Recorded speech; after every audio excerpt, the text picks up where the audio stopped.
kuna watu wanajua kukera Castro. Wale wachezaji wa Senegal wakiwa wanatoka nje, wamefanywa substitution, wakiwa wanatoka, namna ambavyo wanawatambia mashabiki wa Morocco ni kama vile wanawaambia kama nyinyi hamtuwezi. Yaani dunia ipinduke ipinduliwe, nyinyi hamtuwezi. Si unaelewa? Zile tambo zile. Shabiki mwingine anaona wewe vipi mtu mdogo miaka 17 miaka 16? Kwa nini sikurukia hapo? Security wanamzuia kwambia tulia.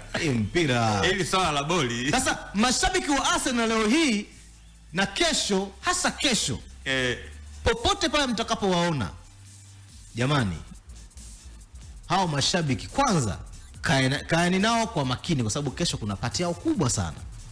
Watakusanyika sehemu hapa Tanzania.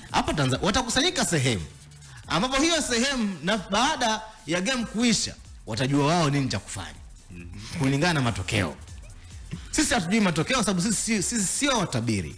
Tubakie na kwamba kesho Arsenal wanatamani kumalizana na kitu kinachoitwa ukame wa kombe la UEFA Champions League. Lakini kesho hiyo nilikuwa napitia zangu ile finali ya Arsenal na Barcelona, nikawa naangalia mahojiano aliyoyafanya Arsene Wenger baada ya game kuisha. Alisema nini? Alichokisema ni vitu viwili tu. Kitu cha kwanza straight kwenye point kwamba marefali wametunyima. Goli la kwanza lilikuwa offside. Hakupendisha, akwenda kando ya maneno yake. Marefali wametuminya game ya goli la kwanza lilikuwa ni offside.